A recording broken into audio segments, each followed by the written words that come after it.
I know you got another demonstration cooked up, and this I think is the use of jiu-jitsu in business, which is going to blow everyone's mind. Well, you know, before we get started, I will say one thing. This is your language, Brian. This is your language. I know. You know, actually, my jiu-jitsu training actually helped me in business because I worked as a banker here in London for 10 years.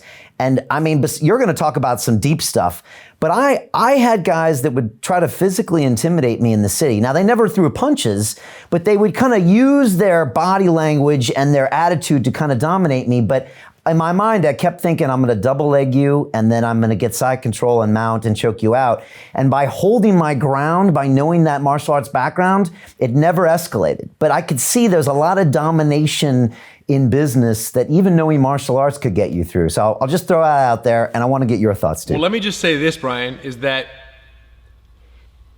for every single time that I almost used my jiu-jitsu in a real fight, every single incident where it came close, because it's very rare, I've used jiu-jitsu on the business battlefront 1,000 times in comparison. Every single day, jiu-jitsu in business, right? Because we run a family business here. It's global now, thanks to the internet.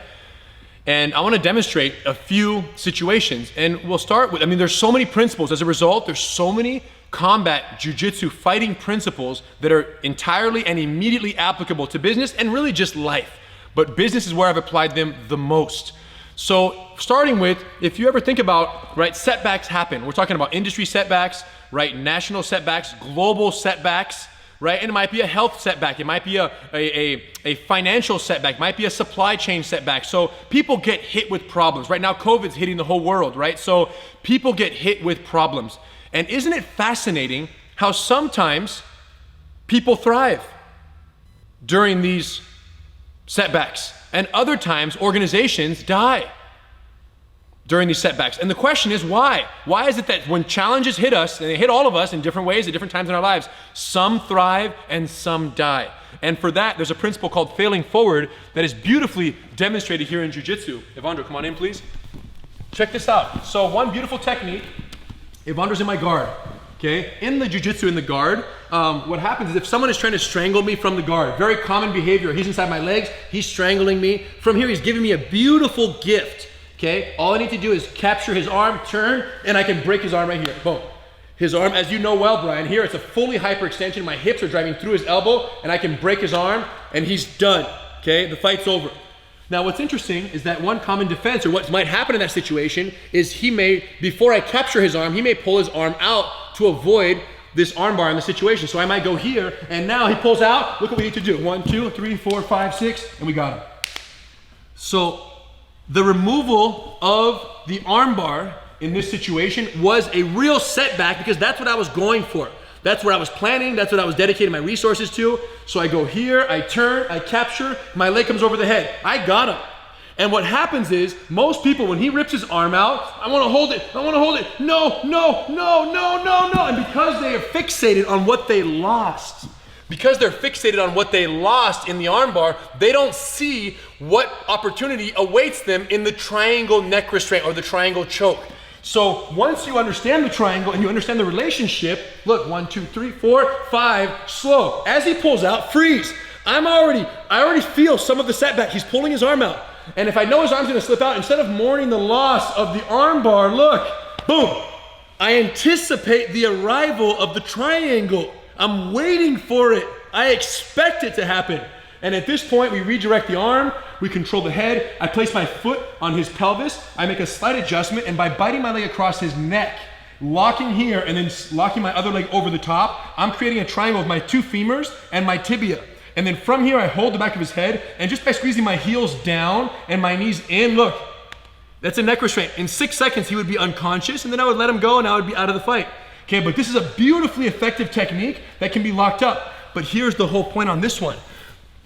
You don't catch the triangle unless you expect the triangle to be there in the setback of the arm's removal. This is called failing forward. It's a very powerful principle in jiu-jitsu, and the ones who own this, any setback is a new opportunity waiting to happen. And you take life with a whole new approach. And I've applied this in business so many times. When I was 19 years old, I broke my back, herniated disc, and I was out for 10 months, right? Training accident, hurt myself, 10 months, no jiu-jitsu. And I was like, Brian, for a jiu-jitsu instructor in the Gracie family, where everything is about using your body, I literally didn't think there was anything could be possibly worse than that. Like literally the worst thing for a jiu-jitsu instructor happened to me.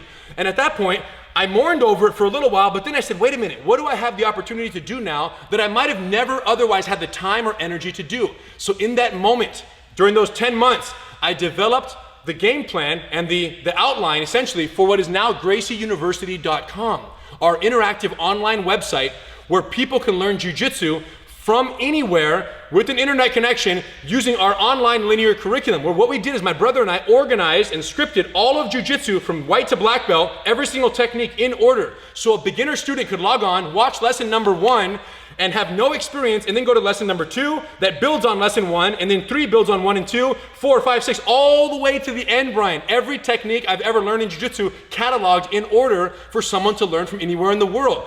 Now, I would have never had the foresight or the dedication to do that if I was buried in jiu-jitsu and using my body. And right, I started thinking, wait a minute, what if I get hurt again and I may not be able to use my body again down the road? I've got to be prepared for that as well. So Gracie University was born, and now not only do we have, I checked this morning, 279,000 users in 196 countries.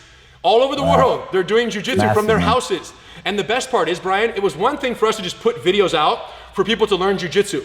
But I said, that's not good enough. We need to make sure that those people who are learning it, we can verify that they're doing it correctly. So at that point, we created a video evaluation process where at certain milestones along their journey, someone could digitally record themselves performing the techniques that they had learned up until that point, send in the video, and then we could give them time code specific feedback of their performance. So you're literally learning at home with your brother or wife or son or daughter, and you're practicing, and at that point you send in the video after a year of training, and we mark off at 2 minutes and 32 seconds in video number 5, your grip was wrong. Fix your grip. So now we have a full circle validation, and these people are literally learning jiu-jitsu from all over the world. But the point is, that level of mindset only is possible if you stop mourning the loss of the armbar and you expect and you await and you're excited about the anticipation and the arrival of the triangle in times of setback. And I think that all successful people see it this way. Something goes down, right away they're asking, what can we do? Not what can't we do any longer?